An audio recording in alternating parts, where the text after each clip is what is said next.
কেমন আছো তোমরা? আমরা যে সময়ের মধ্য দিয়ে চলেছি, সময়টা বড্ড দুঃসময়। এক তো ছিল করোনার জন্য সমস্ত কিছু বন্ধ, লকডাউন, তার সঙ্গে আমফান, সমস্ত গোটা বাংলাকে তছনছ করে দিল সে। সব মিলিয়ে সমস্ত ব্যবস্থা চূর্ণ বিচূর্ণ, ইলেকট্রিসিটি, জল, নেটওয়ার্কের কথা তো ছেড়েই দাও। মানুষের কাছে মাথায় চাল নেই, ছাদ নেই, খাবার নেই। সেই অবস্থায় পড়াশুনো কী করে হবে? আমাদের যে প্রাথমিক যে চাহিদা, অন্ন, বস্ত্র, বাসস্থান, এই আমফানের দৌলতে সমস্তটা ভেঙে তছনছ হয়ে গেছে। তাই মন চায়নি পড়াতে, ছুটে যেতে ইচ্ছে হয়েছিল আমার সেসব স্টুডেন্টদের কাছে, তারা কেমন আছে জানতে। আমি সেদিন একটা জার্নালে দেখছিলাম যে 56% ছাত্রছাত্রী এই অনলাইনে পড়াশোনা করতে পারছে না। মানে সেটা এই আমফান বা নেটওয়ার্কের সমস্যা এসবের জন্য না, এমনি তাদের কাছ অবধি আমরা পৌঁছতে পারছি না। এই 56% স্টুডেন্টদের কাছে আমরা পৌঁছতে পারছি না। তাদের কাছে এই পরিষেবা নেই যে পরিষেবার মধ্য দিয়ে তারা পড়াশোনা করবে। তারা অন্ধকারের গহনে নিমজ্জিত আছে, পড়াশুনো নেই, তারা ঠিকভাবে তারা নিঃশ্বাস নিতে পারছে কিনা আমরা সেটুকুও হয়তো অবগত নই। তো এই কঠিন দুঃসময়ে সত্যি কিভাবে প্রত্যেকের পাশে দাঁড়ানো যে কোনোভাবে আমাদের ভীষণভাবে জরুরি। এবং আমাদের যেহেতু প্রত্যেকেরই এই যে নিত্যদিনের যে রোজ নামচা, সেটা যেহেতু হচ্ছে না, প্রত্যেকের মধ্যেই একটা অবসাদ, একটা বিষণ্ণতা কাজ করছে, ঘিরে রয়েছে। তো সেখানেও আমাদের এই বন্ধুতার পরশটা থাকাটা ভীষণ জরুরি। জানি না কবে আমরা এই করাল গ্রাস থেকে মুক্ত হতে পারবো, নিজেদেরকে মুক্ত করতে পারবো, কিন্তু তবুও আমাদের সেই আশাতেই দিন শুরু করতে হবে যে অবশ্যই আমরা একদিন এই বিপদ থেকে উত্তীর্ণ হব। আমরা নিশ্চয়ই উই শ্যাল ওভারকাম, তাই না? তো আজকে আমরা একটু পড়াশোনা করি। অনেক দিন পড়াশোনা হয়নি বাংলা। আজ আমি ভাবলাম তোমাদের পড়াই আমাদের যে সিলেবাসের চতুর্থ কবিতাটা আছে। তোমরা পড়েছিলে রূপনারায়ণের কুলে, মানে আমি পড়িয়েছিলাম যেগুলো রূপনারায়ণের কুলে, তারপর পড়ালাম শিকার, মহুয়ার দেশ, আর আজকে আমি দেখি।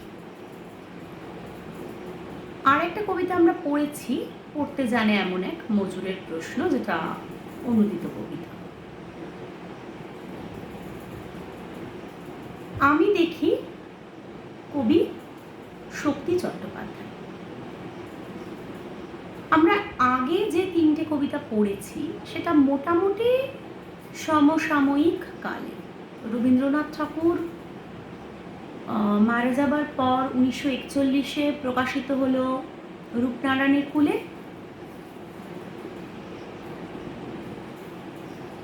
1936-এ শিকার, আর মহুয়ার দেশ 1937-এ। তাহলে মোটামুটি তিনটে কবিতা সমসাময়িক বলা যেতেই পারে। এর পরের যে কবিতা আমি দেখি শক্তি চট্টোপাধ্যায়, এটা একটু পরবর্তী সময়, বলা যায় বিংশ শতাব্দীর, একবিংশ শতাব্দীর প্রায় দোরগোড়ায়।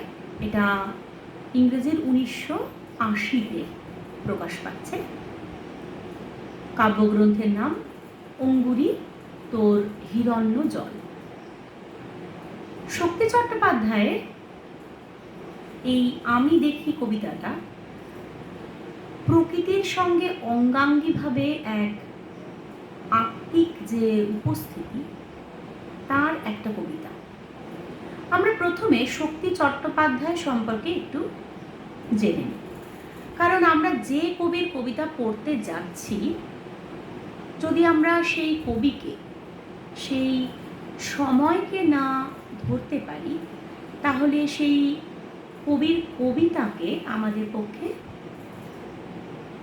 কবিতাকে আমাদের বোঝাটা অনেক বেশি গভীর হয় যদি আমরা কবিকে এবং তার সময়কে একটু আলোকিত করতে পারি নিজেদের মনের আলো। তো কবি জন্মগ্রহণ করছেন 1933-এ দক্ষিণ 24 পরগনা, কিন্তু খুব ছোটবেলায় তার পিতৃবিয়োগ হয়। পিতৃবিয়োগের জন্য মাত্র 4 বছর বয়সে তিনি চলে আসছেন বাগবাজারে। বাগবাজারে তার মাতুলালয় এবং সেখানে কাশিমবাজার বিদ্যালয়ে তার পড়াশোনা শুরু হচ্ছে। স্কুল শেষ করে প্রেসিডেন্সি কলেজে তিনি ভর্তি হচ্ছেন বাংলায় অনার্স নিয়ে।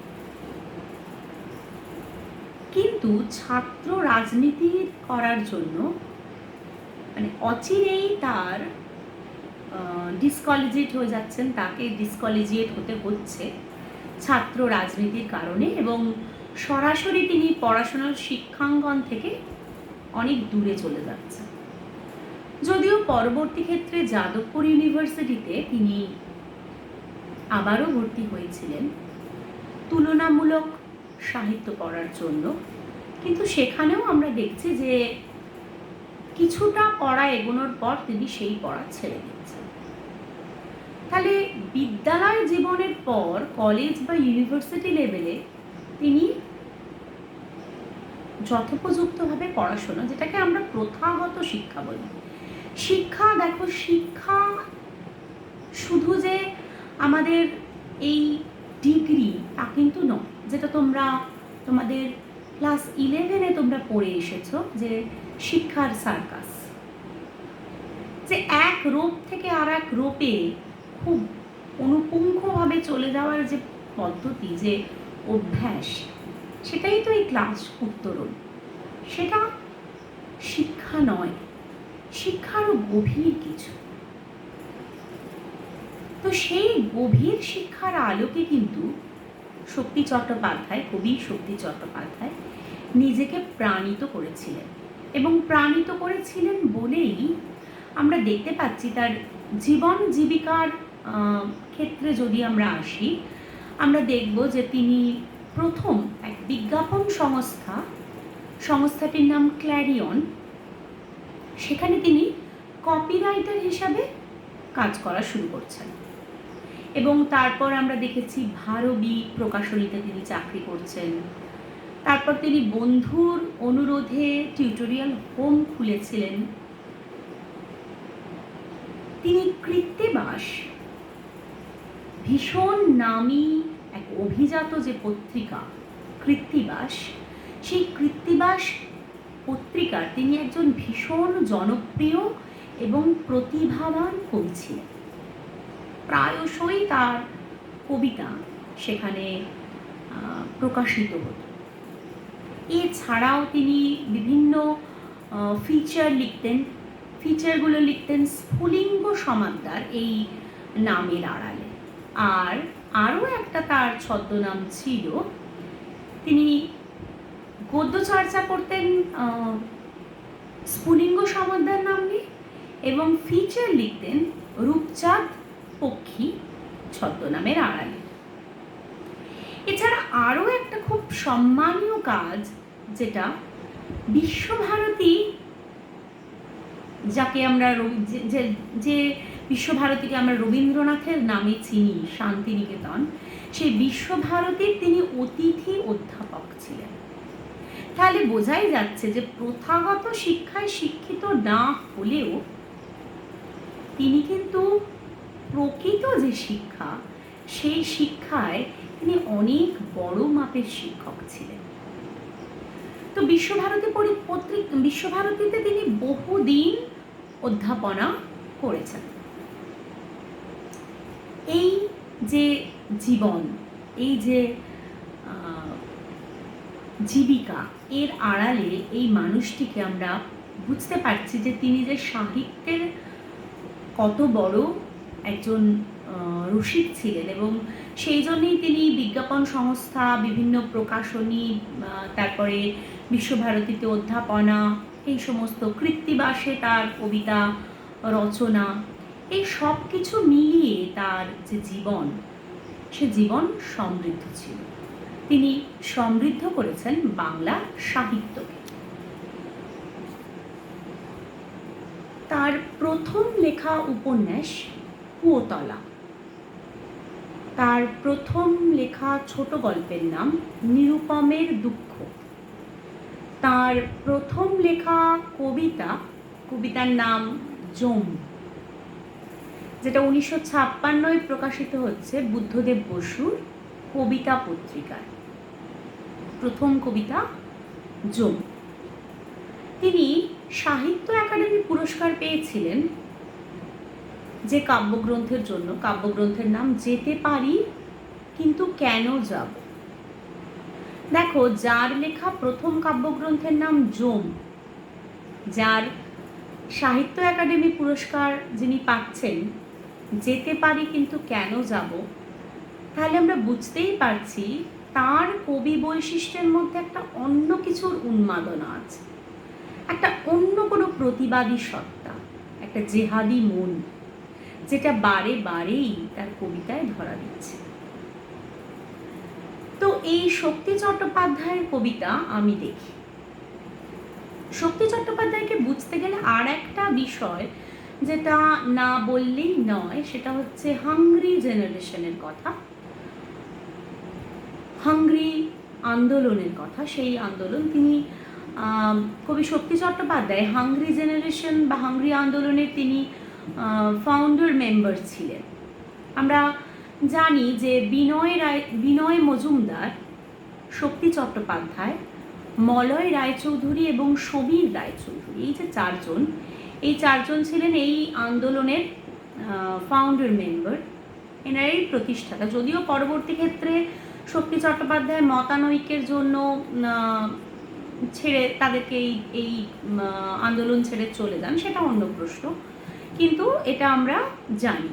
তো স্বাধীনতা উত্তর পর্বে যখন এই বাংলা দ্বিধা বিভক্ত হয়েছে, তার যে দগদগে একটা ক্ষত, যেটা সর্বত্র অর্থনীতি, সামাজিক অবস্থা, ধর্মীয়, রাজনীতি, সমস্ত দিকেই দগদগে ক্ষত, এবং তার যে যন্ত্রণা, সেই যুগ যন্ত্রণা সর্বত্র যখন অনুভূত হচ্ছে, সেই সময় একদল কবি সাহিত্যিক তারা সরকারের বিরোধিতা শুরু করেছিলেন।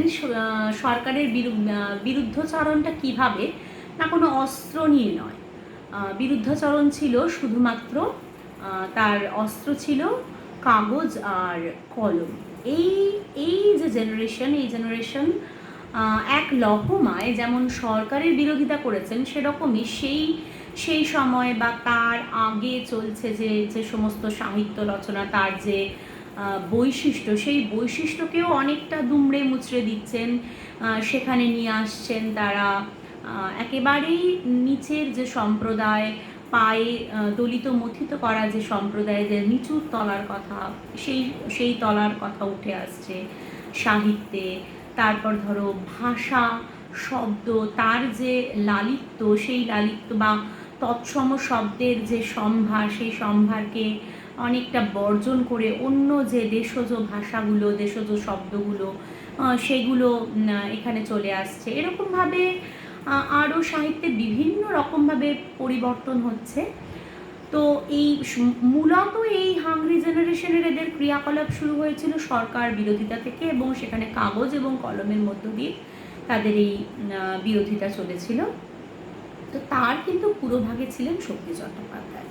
যদিও এখন আমরা যে কবিতাটা পড়ব, আমি দেখি এই কবিতাটা ওই কবিতাটার সাথে হয়তো সরাসরি এই আন্দোলনের কোনো গ্রহণীয়তা বা এই আন্দোলনের কোনো সংযোগ নেই, কিন্তু তবুও শক্তি চট্টোপাধ্যায়কে জানতে গেলে এই মুভমেন্টে, হাংরি মুভমেন্টের কথা একটু না জানলে পরে চলে না। এরপর তোমরা আরও যখন বড় হবে তখন আরও বিশদে এইসব বিষয়গুলো নিয়ে জানতে পারবে, শুনতে পারবে। আগ্রহ থাকলে বিভিন্ন বই আছে, সেসব বইগুলো তোমরা পড়তে পারবে। তো শক্তি চট্টোপাধ্যায়, এই মতো শক্তি চট্টোপাধ্যায়, তার লেখা কবিতা আমি দেখি। চলো আমরা প্রত্যেকে বই খোলো এবং আমরা একটু কবিতাটা পাঠ করি, পাঠ করে তার আলোচনাতে আমরা এগোই। গাছগুলো তুলে আনো, বাগানে বসাও, আমার দরকার শুধু গাছ দেখা, গাছ দেখে যাওয়া, গাছের সবুজটুকু শরীরে দরকার, আরোগ্যের জন্যে ওই সবুজের ভীষণ দরকার। আচ্ছা, প্রথম আমি একটু কবিতার এই যে পংক্তিটা পড়লাম তার শেষ যে চরণটা আছে তার দিকে তোমাদের তাকাতে বলছি। দেখো, আরোগ্যের জন্যে ওই সবুজের ভীষণ দরকার। দেখো, আরোগ্য একটা তৎসম শব্দ, তার পাশে কবি জন্যে বসাচ্ছেন, জন্য কিন্তু নয়। একটু আগেই আমি যে এই হাংরি মুভমেন্টের কথা বললাম, হাংরি জেনারেশনের কথা বললাম, এদের যে বৈশিষ্ট্যটা, সাথে সাথে উদাহরণটা পেলাম বলে আমি তোমাদেরকে দেখাচ্ছি। যে দেখো, তৎসম শব্দের পাশে কি সাবলীলভাবে উনি জন্য বা দরুন এই শব্দটা না বসিয়ে উনি জন্যে বসিয়েছেন। আমাদের নাগরিক জীবনের যে নিরন্তর বৃক্ষ সংহার পর্ব, যেটা কবির মনে গভীরভাবে প্রভাব ফেলেছে। আমরা হয়তো ভাবছি যে আমরা অনেক সভ্য হচ্ছি, আমরা অনেক উন্নত হচ্ছি, সমস্ত সবুজ সভ্যতাকে নষ্ট করে তার উপর ইট কাঠ পাথরের নতুন নির্মীয়মান যে অট্টালিকা, তার উপরে দাঁড়িয়ে আমরা বুঝি অনেক বড় হয়ে গেছি। তা কিন্তু নয়। এবং এই নিত্যদিনের বৃক্ষ সংহার পর্ব আমাদের জীবনে যে কি ভয়াবহ হতে পারে, সেটা হয়তো আমরা সেই গভীরতায় গিয়ে আমরা হয়তো নিজেরা কখনো ভেবেই দেখি না। তো কবি বলছেন, গাছগুলো তুলে আনো, বাগানে বসাও, আমার দরকার শুধু গাছ দেখা। গাছগুলো তুলে আনো বলতে গাছ কিন্তু কর্তন করা না। তুলে আনো মানে চারা গাছ তোমরা নিয়ে এসো এবং সেটা রোপণ করো এবং সেটাকে জল, সার সব কিছু দিয়ে তাকে তোমরা বড় করে তোলো, তোমরা বাগান করো। আমার দরকার শুধু গাছ দেখা, গাছ দেখে যাওয়া, গাছের সবুজটুকু শরীরে দরকার। এই যে গাছের সবুজ, এই সবুজটা যে কতখানি উপকারী আমাদের মনের জন্য, আমাদের চোখের জন্য, আমাদের দেহের জন্য, তার হার্দিক পরশ আমাদের কতখানি উপকারী সেটা কবি বোঝাতে চেয়েছে। আরোগ্যের জন্যে ওই সবুজের ভীষণ দরকার, সবুজের স্নেহস্পর্শ আরোগ্যের জন্য। অসুস্থতাটা কি? অসুস্থতা থাকলে তবেই তো আরোগ্যের প্রশ্ন। অসুস্থতাটা কি? অসুস্থতাটা হচ্ছে এই নগরায়ন, এই নিত্যদিন এই বৃক্ষ সংহার এবং তার মধ্যে দিয়ে গিয়ে মানুষের নিত্য নৈমিত্তিক যে ক্লান্তি, যে বিষাদ, যে অবসাদ, সেটাই অসুস্থতা। কবি তার অন্য এক কবিতায় বলছেন, হেমন্তের অরণ্যে আমি পোস্টম্যান ঘুরতে দেখেছি অনেক, তাদের হলুদ ঝুলি ভরে গিয়েছিল ঘাসে আবিল ভেড়ার পেটের মতো। দেখো লাইনটা আবার পড়ছি, হেমন্তের অরণ্যে আমি পোস্টম্যান ঘুরতে দেখেছি অনেক, তাদের হলুদ ঝুলি ভরে গিয়েছিল ঘাসে আবিল ভেড়ার পেটের মতো।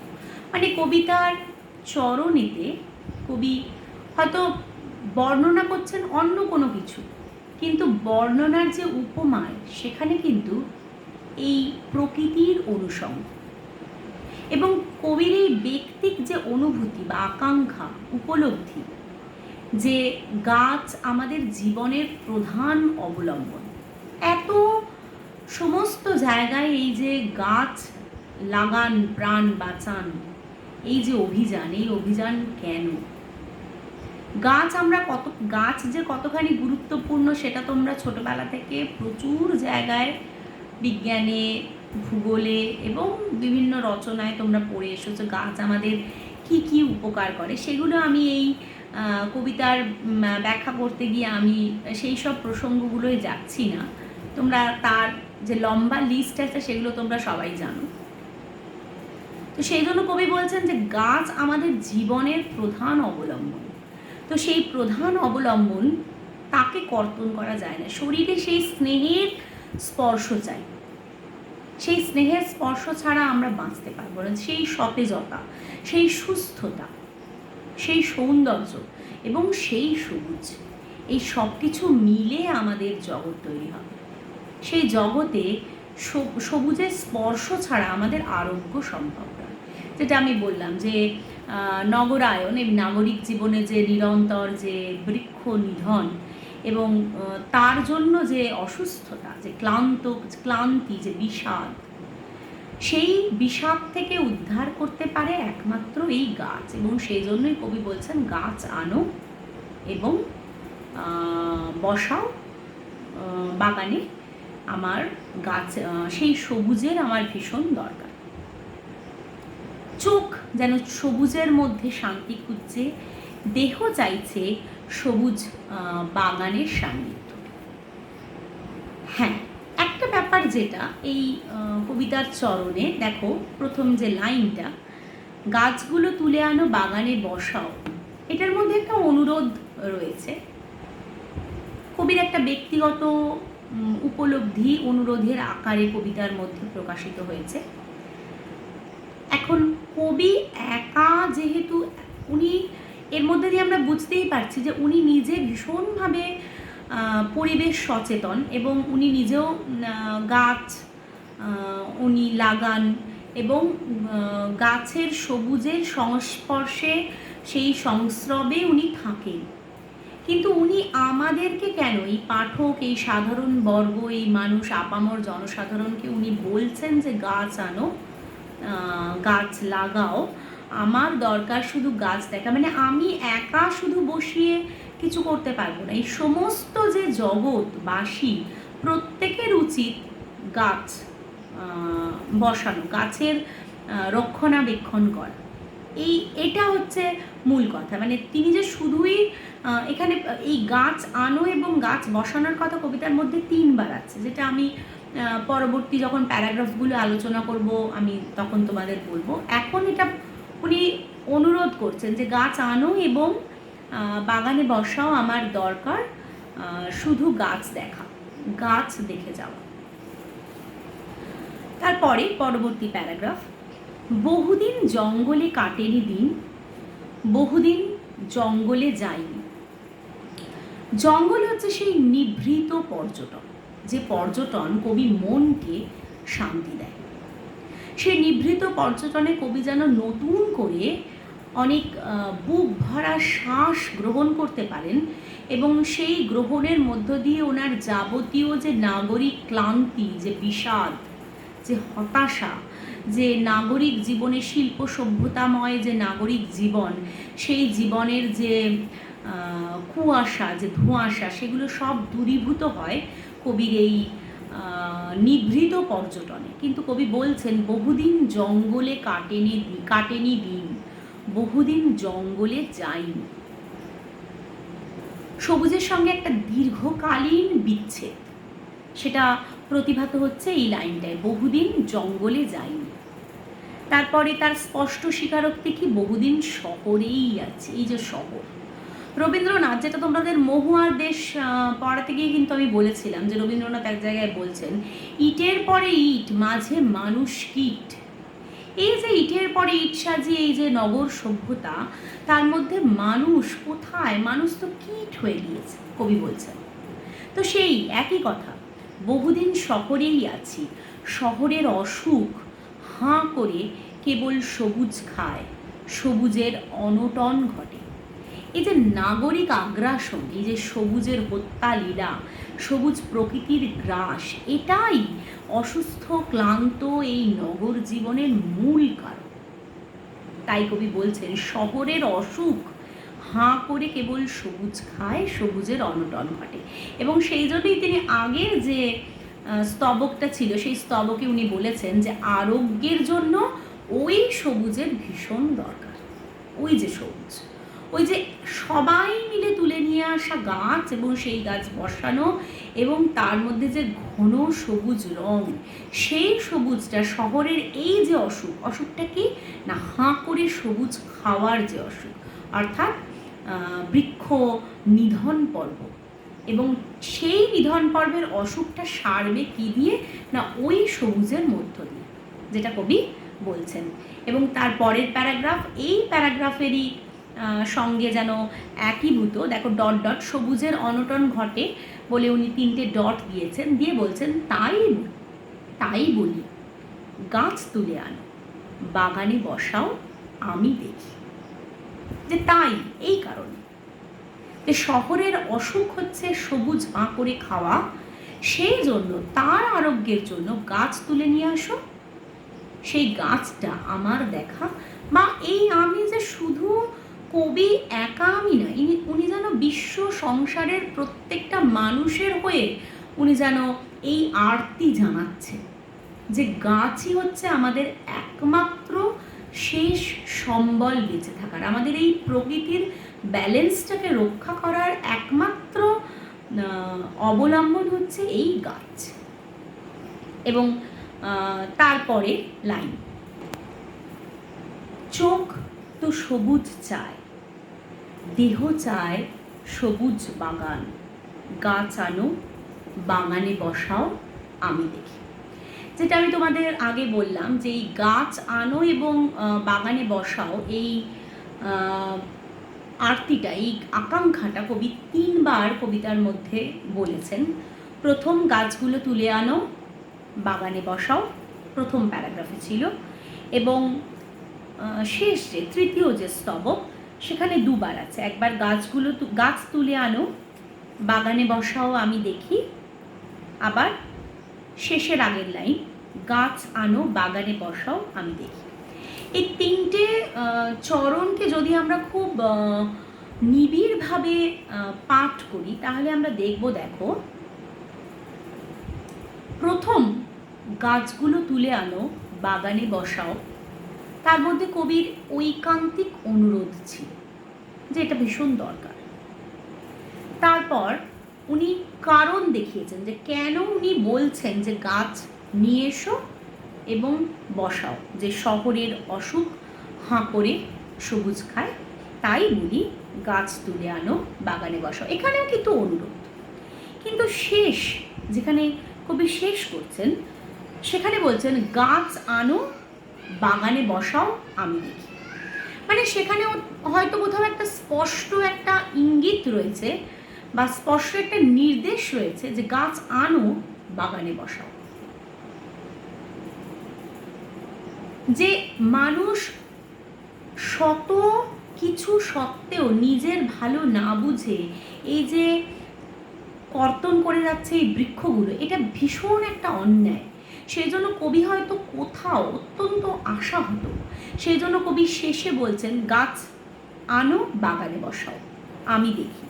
কবি যে মনোবাসনা, এই আমি দেখি শেষে এই যে কবিতাটার 16 লাইনের কবিতা, প্রত্যেকটা প্যারাগ্রাফে 5টা করে পংক্তি লাইন আছে, চরণ আছে 5টা করে, কিন্তু তৃতীয় স্তবক 6টা চরণ আছে, 5টা চরণ তো আছেই, এবং শেষে উনি যোগ করেছেন আমি দেখি, যেটা কবিতার নাম। আমি দেখি উনি আবারও বলছেন কেন না, ওনার যে মনোবাসনা, সেই মনোবাসনাকে উনি তীব্রতর করছেন। এই যে নাগরিক জীবনের যে ধূসরতা, নাগরিক জীবনের যে বিষণ্ণতা, যে ক্লান্তি, যে অবক্ষয়, যে বিষাদ, এই সব কিছু মিলে শুধু কবি বলে নয়, মানে সমস্ত আপামর শহর নগরবাসী এইভাবে ক্লান্ত, তাদের প্রত্যেকের প্রয়োজন এই গাছ দেখার। কবি অন্যত্র কবিতার 2টো চরণ আমি তোমাদেরকে বলছি। সারাদিন কাজ করে সন্ধ্যায় মৃত্যুর ভিতরে সেধিয়ে যাওয়া শ্রেণীবদ্ধভাবে এভাবেই কি দিন যাবে? আমি চরণটা আবারও পড়ছি। সারাদিন কাজ করে সন্ধ্যায় মৃত্যুর ভিতরে সেধিয়ে যাওয়া শ্রেণীবদ্ধভাবে এভাবেই কি দিন যাবে? অর্থাৎ জীবনযাপন একটা কৃত্রিমতা, এই কৃত্রিমতাই হচ্ছে অসুখের কারণ। এবং গাছের ভিতরে গিয়ে বসলে গাছ যখন কথা বলবে, সেই আরোগ্য, সেই সবুজের মধ্য দিয়ে বেঁচে উঠবে মানুষ। এই বেঁচে ওঠার আরতি যেন এই গাছ তুলে আনো এবং গাছ বসাও এর মধ্যে বারে বারে কবিতার মধ্যে প্রতিভাত হয়েছে। শঙ্খ ঘোষ কবি সম্পর্কে এক জায়গায় বলছেন, ভালোবেসেছিলেন তিনি সংসার ছুট অরণ্য প্রান্তর, সমুদ্র পাহাড়, প্রকৃতির সঙ্গে মিশে তিনি নিজেই হয়ে উঠেছিলেন প্রকৃতি। তাই তার কবিতা প্রকৃতিময়, প্রকৃতির প্রতীক এই গাছ। এবং সেই জন্যই উনি বলছেন, বহুদিন জঙ্গলে কাটেনি দিন, বহুদিন জঙ্গলে যায়নি, বহুদিন শহরেই আছে। এই যে ভালোবাসা, সংসার ছুট, এই যে অরণ্য প্রান্তর সমুদ্র পাহাড়কে ভালোবেসে তিনি প্রকৃতির সঙ্গে বিলীন হতে চেয়েছেন। মানুষ বহু সময় মানুষ স্বার্থপরতা করে, মানুষ ধ্বংসলীলা তাণ্ডবে মেতে উঠতে পারে, কিন্তু প্রকৃতি নয়। এবং সেই জন্য এই প্রকৃতির সাহচর্য তিনি ভীষণভাবে চেয়েছেন। এবং নাগরিক আগ্রাসন যখন ধীরে ধীরে প্রায় নগ্ন করছে প্রকৃতিকে, শহর নির্বিচারে সবুজের হত্যালীলা চালাচ্ছে, তখন তিনি এই আগ্রাসনকে কোনোভাবে রোধ করতে চাইছেন এই গাছ বসাও এর মধ্য দিয়ে। এই যে শহর জীবন, তার যে কৃত্রিমতা, তার যে একঘেয়েমি, ক্লান্ত, তারই একটা বৈশিষ্ট্য হচ্ছে সবুজের অনটন। সবুজের অনটনের কারণই তো হচ্ছে নাগরিক একঘেয়েমি, নাগরিক ক্লান্তি, তাই না সবুজের অনটন। নগর সভ্যতায় বিকাশের যে শর্ত, সেই শর্ত মেনে জঙ্গলকে বিদায় দিতে গিয়ে আমরা তো আমাদের নিজেদের চরমতম সর্বনাশ ডেকে নিয়ে আসছি। সেটা কি আমরা বুঝছি না? হয়তো বুঝেও বুঝছি না। দেখো, আজ থেকে বহুদিন আগে পৃথিবীর প্রথম বৃক্ষরোপণ অনুষ্ঠান, মানে কোনো ন্যাচারাল সিডিং না, বৃক্ষরোপণ অনুষ্ঠান হয়েছিল কখন না, আজ থেকে প্রায় 2300 বছর আগে 288 খ্রিস্টপূর্বাব্দে শ্রীলঙ্কার অনুরাধাপুর বলে একটা জায়গা, যেখানে শ্রী মহাবোধি বৃক্ষরোপণ করা হয়েছিল। এটা প্রকৃতপক্ষে একটা ফিগ বা বোট্রি, এটা রোপণ করা হয়েছিল আজ থেকে অতদিন আগে। বৃক্ষরোপণ এছাড়াও আমরা যে ঋগ্বেদে যে গায়ত্রী মন্ত্র, যেটা পরম মন্ত্র হিসাবে পাঠ করা হয়, সেই মন্ত্রের যদি আমরা বাংলা ব্যাখ্যাটা শুনি, সেখানেও কিন্তু এই প্রকৃতিরই জয়গান করা হয়েছে। আমি একটু ব্যাখ্যাটা পড়ছি। হে সর্বশক্তিমান ঈশ্বর পরম ব্রহ্ম, পৃথিবী লোক, আকাশ লোক, স্বর্গের চূড়ান্ত সত্য, হে সূর্য যাবৎ কিছুর উৎস, আপনাদের সকলকে শতকোটি প্রণাম। অধ্যাত্ম শক্তি ও জৈব শক্তির ধ্যান করা হচ্ছে বৌদ্ধিক উৎকর্ষ ও মানসিক আলোক প্রাপ্তির জন্য। দেখো, এখানেও সেই কিন্তু প্রকৃতির কথা, প্রকৃতিকেই স্তুতি করা হয়েছে। এবং আমরা সবাই জানি শান্তিনিকেতনের কথা। শান্তিনিকেতনে বৃক্ষরোপণ করা হয় 14ই জুলাই 1928 প্রথম একটা বকুল গাছ রোপণ করে রবীন্দ্রনাথ ঠাকুর এই অনুষ্ঠানটার সূচনা করেছিলেন, এবং তারপর থেকে প্রতি বছর 1936 অবধি কবি গাছ বসিয়েছিলেন। এবং তার পরবর্তী ক্ষেত্রে তো আমরা জানি যে 22শে শ্রাবণ বৃক্ষরোপণ হয়, এবং এটা একটা শান্তিনিকেতনের রিচুয়ালের মতন আমরা আমাদের স্কুলে বিভিন্ন বিদ্যালয়ে বৃক্ষরোপণ করি। এছাড়াও 5ই জুন, এটা জুন মাস চলছে, 5ই জুন চলে গিয়েছে বিশ্ব পরিবেশ দিবস। সেই পরিবেশ দিবসে প্রচুর বৃক্ষরোপণ করা হয়। কেন? এটা একটা কিন্তু প্রতীকী, যে এই যে পার্টিকুলার দিনে যে বৃক্ষরোপণ করা হচ্ছে তার মানে সারা বছর আমরা চুপ করে বসে থাকবো আর কোনো কাজ করব না, তা কিন্তু না। এটা একটা প্রতীকী যে বৃক্ষরোপণ করা উচিত, আমাদের পৃথিবীর এই ব্যালেন্সের জন্য বৃক্ষকে রোপণ করা উচিত। এবং সেই জন্যই এই শান্তিনিকেতন বলো কি শ্রীলঙ্কার অনুরাধাপুরের সেই উৎসব বলো, আজ থেকে কতদিন আগে এই প্রকৃতিরই কথা, প্রকৃতি এবং গাছ এবং তাদের মধ্যে একটা অঙ্গাঙ্গী সম্পর্ক, এবং যেটাও এই কবিতায় কবির কবিতায় কবির চরণে চরণে বারে বারে উদ্ভাসিত হয়েছে, যে তাই বলি গাছ তুলে আনো, বাগানে বসাও আমি দেখি। এই সবুজায়নের আমাদের জীবনে ভীষণভাবে প্রয়োজনীয়তা রয়েছে, এবং সেটাকে যত ভালোভাবে আমরা গভীরভাবে উপলব্ধি করতে পারবো এবং মেনে চলতে পারবো ততটাই আমাদের জন্য ভালো। কবি শক্তি চট্টোপাধ্যায়ের আমি দেখি কবিতা, এই যে আলোচনাটা, আর সেভাবে আমি কিছু বলছি না। এরপরেও যদি তোমাদের কোনো প্রশ্ন মনের মধ্যে আসে বা কোনো জায়গা বুঝতে তোমাদের কোনো সমস্যা হয়, সেটা আমাকে তোমরা জানাবে আমাদের পরে যে ডাউট ক্লিয়ারেন্সের ক্লাস আছে। আর আমি তোমাদের ক্রিয়েটিভ রাইটিং যেটা দিয়েছিলাম আমফানের আগে, সেই বিষয়টা, তার যে লেখাগুলো তোমরা জমা করেছো সেগুলো আমি দেখে ফেলেছি।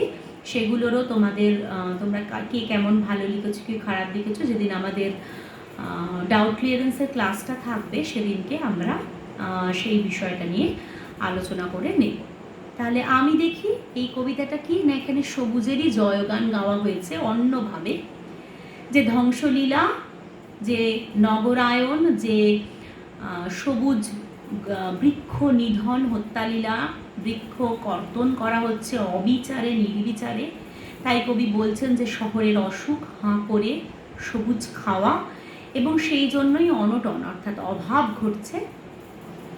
তার জন্যই আমাদের দরকার কি না গাছ বসানো। এবং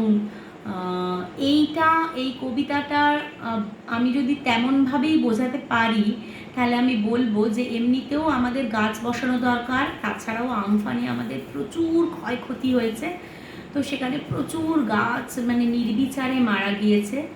আসলে কি জানো তো, প্রকৃতির সঙ্গে না আমরা অনেক খারাপ আচরণ করেছি, যেন প্রকৃতি এখন বড় রুষ্ট হয়ে গেছে। সেও না আমাদের সঙ্গে মানে সেও ভীষণ আস্ফালন দেখাচ্ছে আমাদের ওপর, যে দেখো কে বড়, আমি বড় না তোমরা বড়, তোমরা তো অনেক কিছু করেছো। সেই জন্য এখন হচ্ছে আমাদের যা কিছু অন্যায় আমরা করেছি সেই অন্যায়গুলো মাথা নত করে সেগুলোকে স্বীকার করার পালা, এবং সেই অন্যায়ের সেই পাপকে স্খলন করার সময় এখন। যত তাড়াতাড়ি আমরা সেটা করতে পারবো তত তাড়াতাড়ি হয়তো আমরা এই প্রকৃতির এই ক্ষোভ ক্রোধ থেকে আমরা মুক্ত হতে পারবো।